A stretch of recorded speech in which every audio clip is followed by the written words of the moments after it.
지난주에 우리는 나다나엘이 주님을 만나는 장면을 함께 묵상했습니다. 나다나엘을 만나신 주님은 그에게 아주 크고 놀라운 비밀을 계시해 주셨죠. 창세기 28장에서 하나님이 야곱에게 주셨던 그 약속이 성취될 것이라고 하는 그런 놀라운 이야기를 해 주셨습니다. 하나님은 야곱에게 보여주셨던 그 베델의 약속, 그와 그의 자손들을 축복하고 그들과 영원토록 함께해 주시겠다고 하는 그 임마누엘의 약속을 예수님 안에서 완전한 성전을 지으심으로 성취해 주신 겁니다. 즉 야곱에게 주셨던 이 언약이 성전이신 예수님 안에서 완벽하게 성취되어질 것을 나다나엘에게 미리 계시로 보여주신 겁니다. 나다나엘은 예수님 메시아를 만났을 뿐만 아니라 그와 교제하게 되었고 그 교제를 통해서 인자이신 예수님 그 안에서 하나님의 약속이 성취될 것이라는 놀라운 약속을 듣게 된 거죠. 오늘 우리가 함께 묵상할 요한복음 2장의 소위 가나 혼인잔치의 이야기, 또 그것이 들어있는 문맥 2장에서 4장, 보다 더 정확하게 얘기하면 요한복음에 등장하는 모든 이야기가 하나님께서 구약의 다양한 방법과 다양한 모습으로 선지자들을 통해서 약속해 주셨던 그 약속들이 이제 메시아이신 예수님을 통해 성취되어지고 있다라는 관점에서 모든 스토리들이 조명되어야 하고 이해되어야 합니다. 오늘 저희들이 읽은 본문도 바로 이런 관점에서 이해되어야 하는 거죠. 오늘 본문은 주님께서 가나의 혼인잔치에 초대받으셨을 때 발생했던 사건을 다루어주고 있습니다. 그 혼인잔치에 포도주가 떨어졌는데 주님께서 기적적인 방법을 사용하셔서 이 물을 포도주로 바꾸셨다는 이야기입니다. 그런데 요한은 이 이야기를 통해서 예수님이 단순히 기적을 행하시는 미라클 워커가 아니라는 사실을 이야기하고자 합니다. 단순히 예수님이 기적 행하는 분이 아니라는 거예요. 도리어 예수님이 행하신 이 이적을 통해서 정작 요한이 이야기하고 싶은 것은 저는 다른 것에 있지 않는가 하는 생각을 하게 됩니다. 왜 그렇게 말할 수 있을까요? 그것은 요한복음 오늘 본문 2장 11절에서 요한이 예수님이 행하신 이 기적적인 사건을 명명하면서 일컬으면서 이적 혹은 기적이라는 단어를 사용하지 않았습니다. 어떤 단어를 사용했죠? 표적이요. 그러니까 예수님의 이 가나 혼인잔치에 소위 말하는 기적 사건을 이야기하면서 요한은 이적이다 혹은 기적이다 이렇게 표현하지 않고요. 이것을 표적이라는 말로 표현했습니다. 요한이 사용한 단어는 세메이온이라고 하는 단어인데요. 이 단어는 오늘날 우리가 사용하는 말로 굳이 바꿔서 오늘날의 텀으로 바꾼다면 사인 정도로 저희들이 쉽게 표현할 수 있지 않을까 생각합니다. 여러분, 사인이 뭐죠? 그 사인을 보고 그 뒤에 있는 실체를 보라라는 말 아닙니까? 즉 어떤 특정 사건을 통해서 전달하려고 하는 분명한 메시지가 있는 거죠. 그래서 오늘 이 가나 혼인잔치의 이야기는 단순한 이적과 기적이 아니고 뭐라고요? 표적이요. 이것을 통해서 정확하게 전달하시고자 하는 주님의 메시지가 있는 겁니다. 주님은 단순히 기적을 행하시는 것이 아니에요. 기적 이면에 주님께서 전달하시려는 분명한 메시지가 있습니다. 사실 요한복음 2장에서 12장까지 신약학자들은 이것을 표적의 책이다 이렇게 요한복음 안에서 2장부터 12장을 표적의 책이라고 부릅니다. 그 이유는 2장부터 12장 안에 도합 총 7개의 표적이 등장하기 때문에 그렇습니다.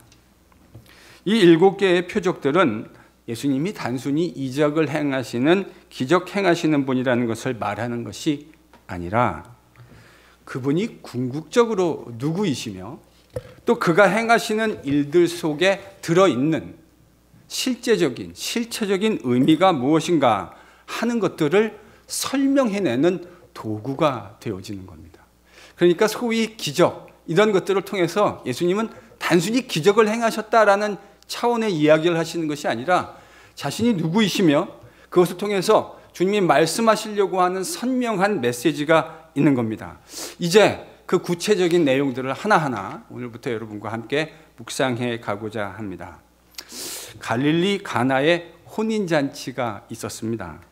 여기에 예수님의 어머니 마리아, 예수님, 그리고 우리 주님의 제자들이 함께 초청을 받았습니다.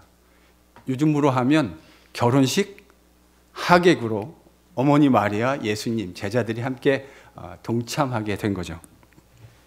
초대교회 전승에 따르면 이 마리아가, 예수님의 어머니 마리아가 신랑과 친인척지간이다 하는 초대교회 그 전승이 있습니다.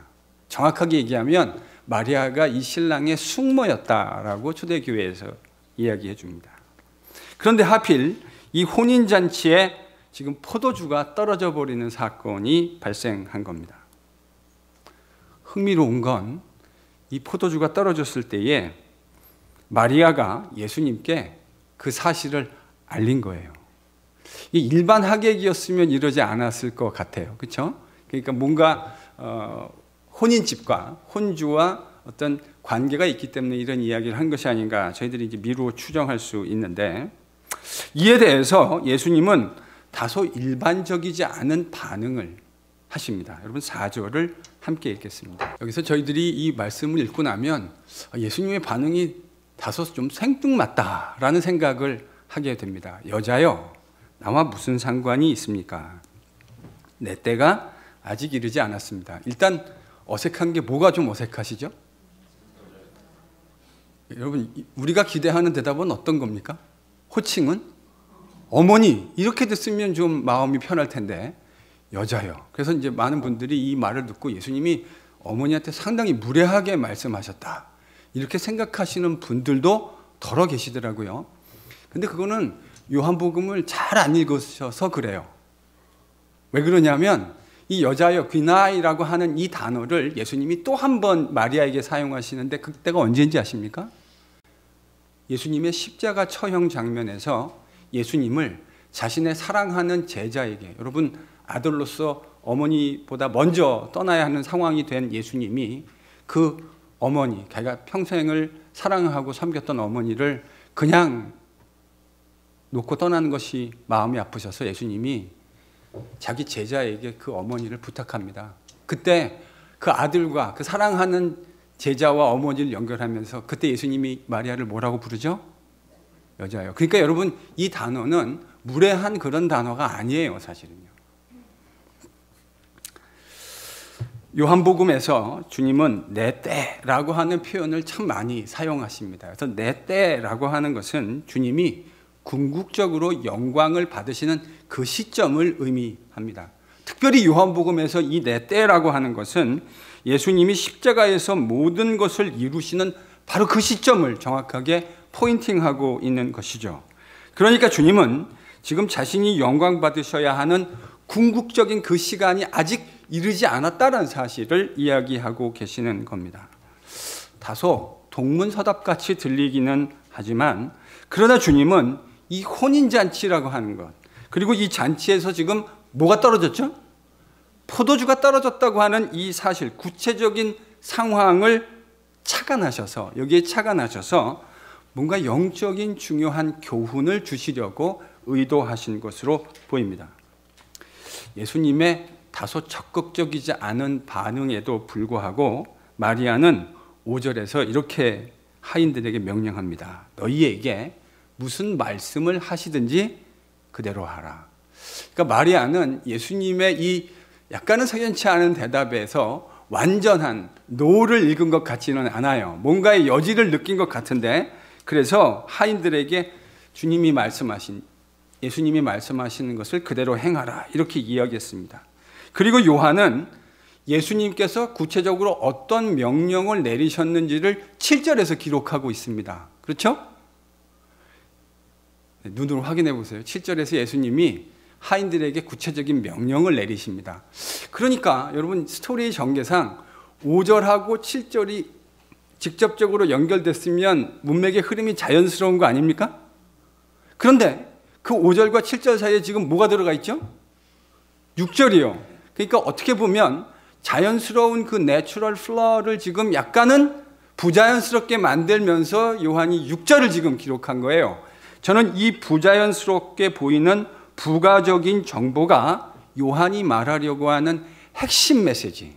오늘 예수님의 이 가나 혼인잔치를 표적이라고, 사인이라고 얘기했는데 그 사인이 나타내는 의미를 드러내는데 절대적으로 필요한 정보이기 때문에 이야기했다, 이런 생각을 합니다. 필요 없는 것을 기록한 것이 아니고 흐름상 자연스럽지는 않지만 매우 중요한 정보이기 때문에 기록한 거죠. 거기에는 유대인의 정결규례, 정결 예식을 따라 2-3통 드는 돌 항아리 6이 있었다, 이렇게 기록해 줍니다. 근데 예수님이 지금 그 하인들에게 바로 그 항아리 6개를 가득 채우라 명령하신 거죠. 여러분, 이 항아리 하나에 어느 정도의 물이 들어가는 줄 아십니까?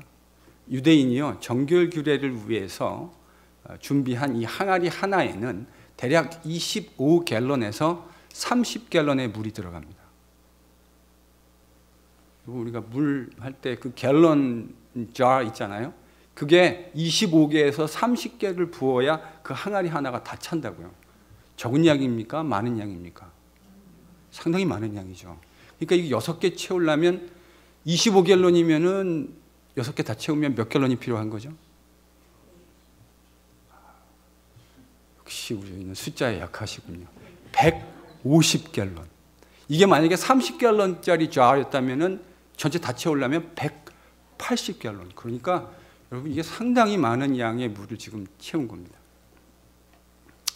그리고 주님은 그 물을 떠서 연회장에게 갖다 주어라, 이렇게 명령하셨습니다. 바로 그 물을 채우고 물을 떠서 연회장에게 갖다 주는 과정에서 물이 포도주로 변화하는 사건이 발생한 거죠.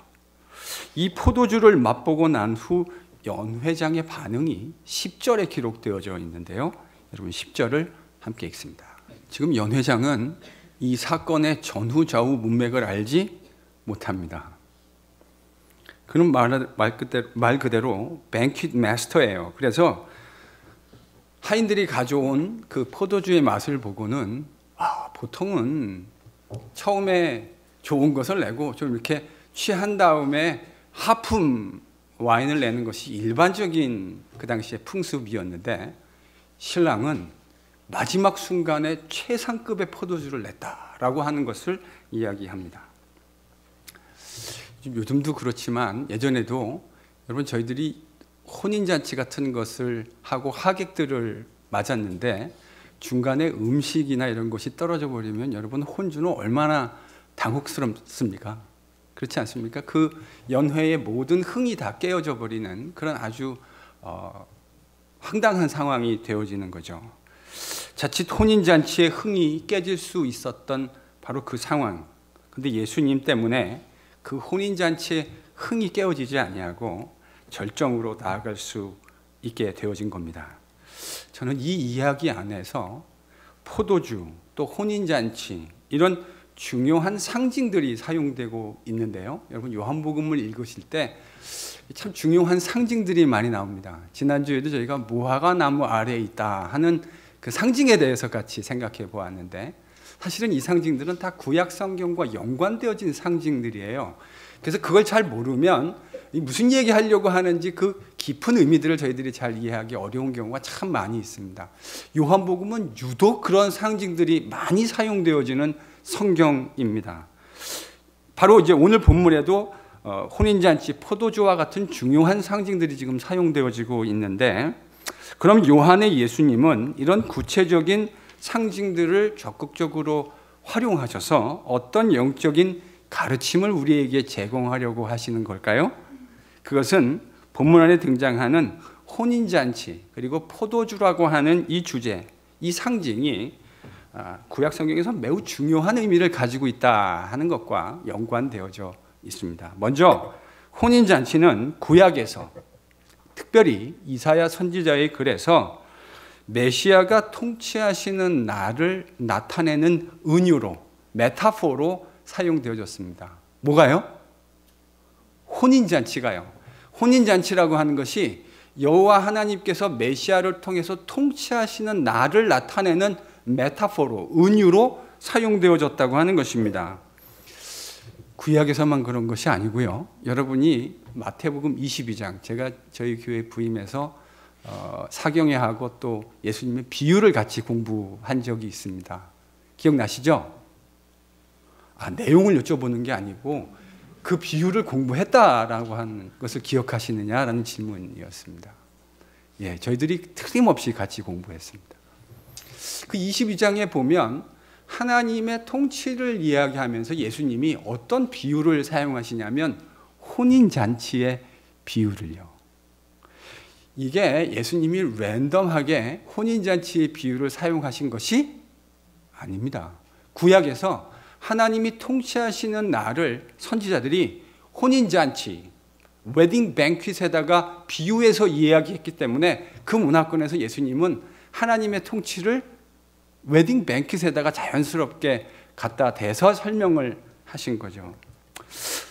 혼인잔치는 하나님 나라를 설명하는 매우 중요한 모티프였습니다. 근데요, 더더욱 중요한 건 바로 이렇게 메시아 시대를 혼인잔치로 비유하는 요한의 문서 안에 이게 등장한다는 거예요. 여러분 하나 찾겠습니다. 이거는 좀 찾아보겠습니다. 계시록, 요한계시록 19장 9절입니다. 여기 보면 어린 양의 뭐의 청함을 받은 사람이 복이 있대요? 혼인잔치에. 제가 지난번에 이 어린 양이라고 하는 것은 요한복음에서 승리하시는 어린 양, 그러니까 하나님이 마지막, 역사의 마지막에 승리하실 때 그때 등장하는 어린 양이다, 이 이야기를 지난번에 드렸습니다. 그 어린 양의 혼인잔치에 청함을 받은 사람은 복이 있다. 여러분 지금 틀림없지 않습니까? 어린 양이 다스리시는 통치의 시대를 지금 요한은 뭐라고 빗대어서 얘기하고 있어요? 혼인잔치요. 이뿐만이 아니에요. 포도주 역시 구약과 유대 문헌에서 메시아가 다스리시는 시대에 풍성한 축복을 이야기할 때 포도주라고 하는 이 상징이 사용되었습니다.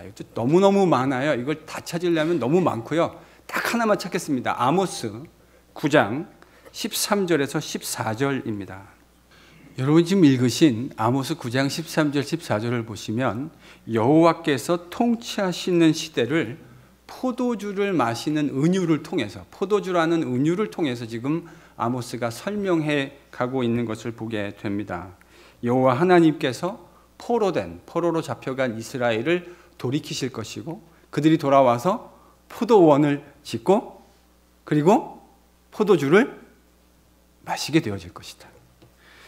하나님이 베푸실 메시아 시대의 구원이라고 하는 것을 아모스 선지자는 포도원을 짓고 소출로 얻은 포도주를 마시는 것, 바로 그것이 여호와께서 베푸실 구원을 나타내는 메타포였어요. 그럼 여러분 이 표적을 통해서 지금 예수님이 말씀하시려고 하는, 자, 혼인잔치에 포도주가 떨어졌는데 물을 포도주로 바꾸시는 소위 이 표적을 통해서 예수님이 말씀하시려고 하는 것은 무엇일까요? 여러분 유대인들에게 혼인잔치와 포도주라고 하는 것은 매우 유명한 메시아 시대에 그들이 누리게 될 축복을 이야기하는 것 아닙니까? 주님은 바로 그 메시아의 시대가 자신을 통해서 이 땅 가운데 도래했음을, 그리고 그 진리를 제자들에게 가르치시고 싶으셨던 겁니다. 저는 이것이 예수님의 첫 번째 표적, 예수님께서 첫 번째 이루셨던 가나의 표적이 의미하는 것이라고 생각합니다.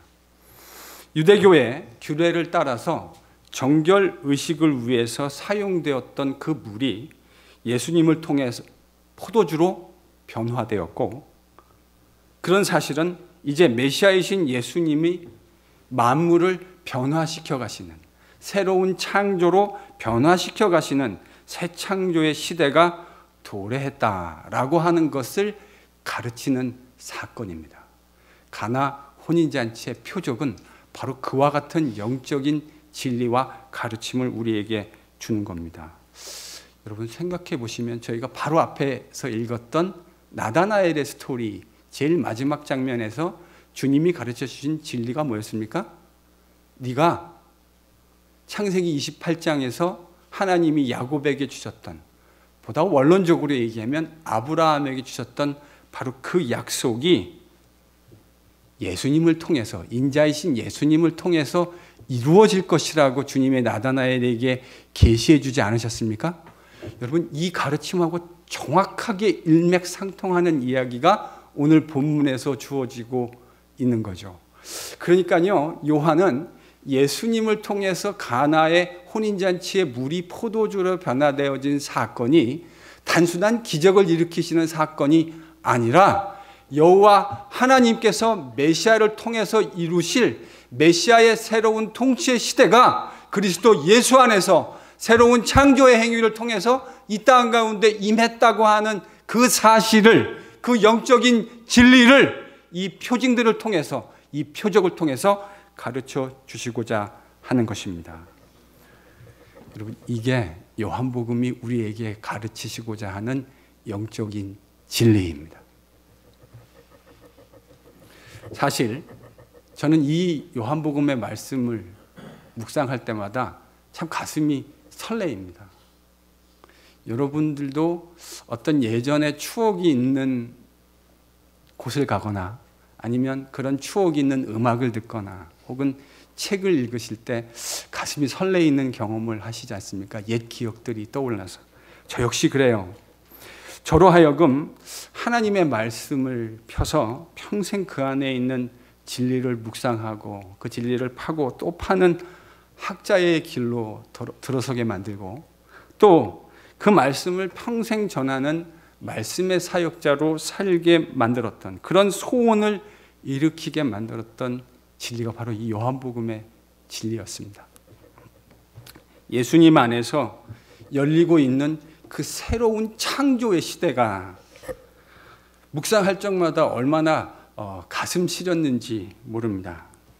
이 진리를 묵상하고 이 진리를 깨달아 알고 이 진리를 하나님의 백성들이 이해할 수 있는 언어로 조리 있게 잘 전달해서 그들을 하나님의 온전한 백성으로 세워내고, 인간다운, 하나님이 처음 인간을 만드셨을 때 기대하셨던 그 인간다운 모습을 그들이 살 수 있게 한다면 이보다 더 값지고 이보다 더 의미 있는 인생이 어디 있을까 하는 묵상을 했었습니다.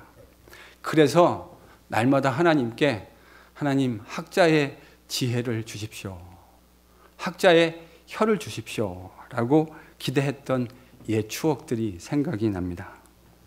오직 예수님을 통해서만 사람들이 온전한 사람됨을 누릴 수 있고 진정한 행복을 누릴 수 있는 그것을 요한복음은 우리에게, 그 진리를 요한복음은 우리에게 이야기해 줍니다. 하나님이 창세 때에 계획하셨던 그 인간다운 온전한 행복을 누릴 수 있는 방법이 무엇인지를 요한복음은 우리에게 이야기해 줍니다. 종말론적인 혼인잔치를 즐기게 하시고 진정한 최상품 포도주의 맛을 보게 되는 것, 그것은 오로지 주님으로 인해서, 주님 때문에 가능하게 되었다는 것을, 그 진리를 얘기해 주는 것이 바로 요한복음입니다. 저는 그 진리에 완전히 그리고 온전히 설득되어 버렸습니다. 저는 여러분도 이 진리에 완전히 설득되는 은혜를 누리시기를 축원합니다. 다른 방법이 아니고요. 세상은 우리에게 진짜 행복해지려면 어떤 것들을 갖추어라 하는 수많은 거짓말들을 우리 귀에 속삭여 줍니다. 세상이 우리에게 속삭여준 거짓말들이 참 많아요. 그래서 그것만 내가 손에 넣으면, 그것만 소유하면 나는 진짜 행복해질 것이라고 우리로 하여금 착각하게 만듭니다. 근데 여러분, 여러분의 인생을 돌아보시면 그렇게 세상이 그거 가지면 행복해질 것이라고 가르쳐 주었던 것들 가져본 것도 덜어 있으시지 않습니까? 정말 가져본 것 덜어 있지 않으세요? 어떠시든가요? 영원토록 바라보면서 즐겁고 정말 행복하시던가요?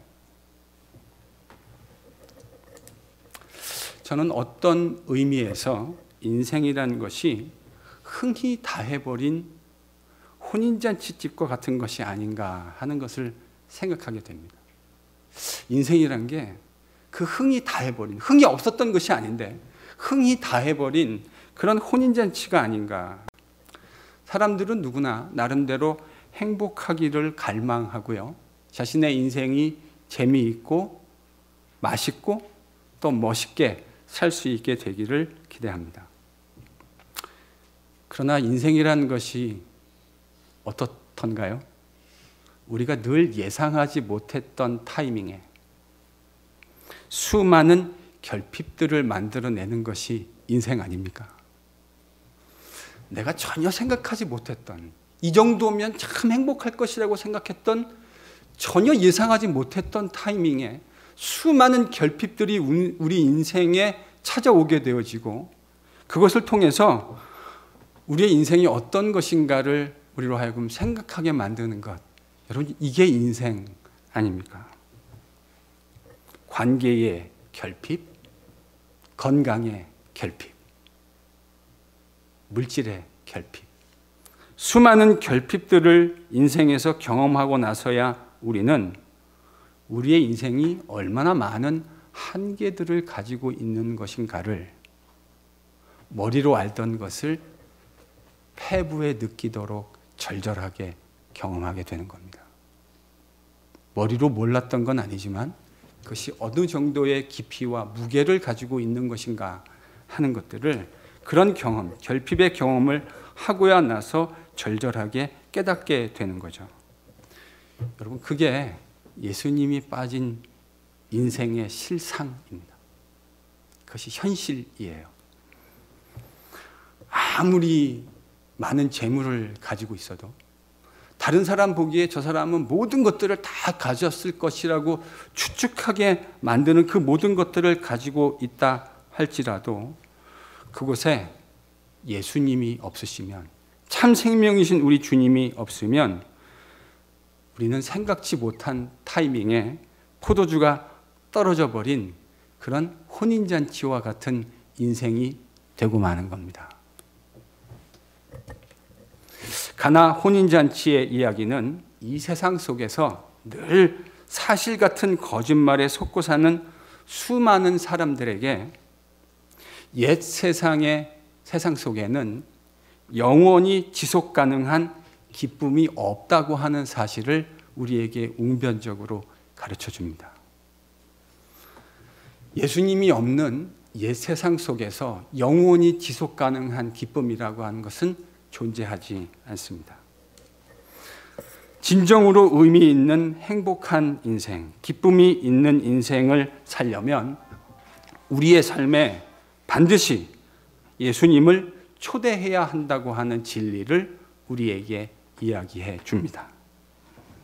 그 새 창조의 피조물로 살아갈 수 있어야만 우리는 하나님이 기대하셨던 진정한 인간다운 행복을 누릴 수 있게 되는 겁니다. 옆에 있는 분에게 이렇게 한번 권면해 주십시오. 예수님을 당신의 삶에 초대하십시오. 그분으로 하여금 당신의 삶의 모든 영역을 다스리게 하십시오.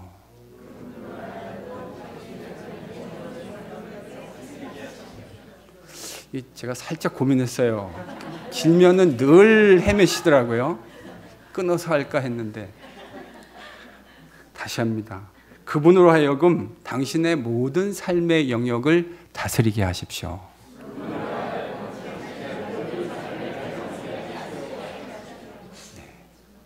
예수님을 초청해서 그분과 삶의 모든 순간을 교제하실 수 있기를 바랍니다.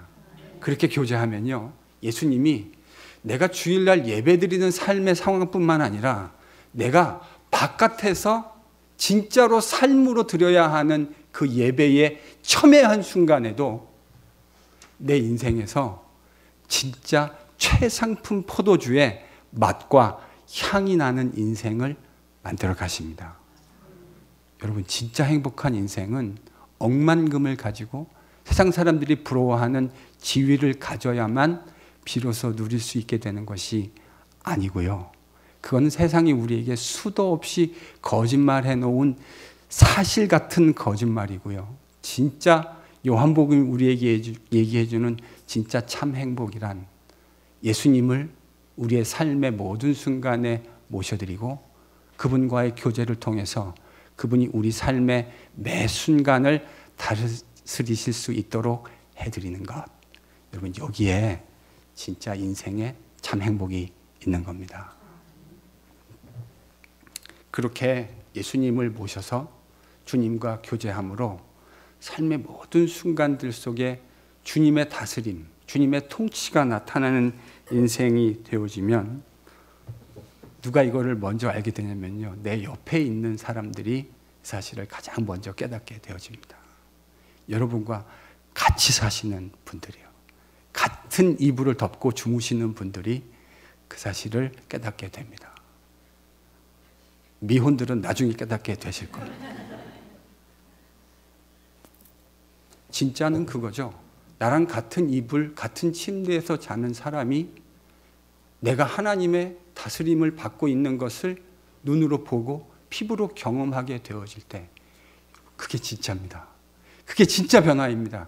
예수의 제자들이 보여주어야 할 삶의 모습이 바로 그런 거예요. 교회에서도 거룩한 모습으로 살아야 하겠지만 내 삶의 삶으로 드리는 예배의 모든 순간들 속에서 우리 주님의 진리의 다스림과 통치를 받는다면 그 삶은 필연적으로 최상급 포도주의 향을 맡았을 때, 그것을 맛보았을 때만 느낄 수 있는 향과 그 맛과 멋이 그 사람의 인생 가운데 나타나게 되는 줄로 믿습니다.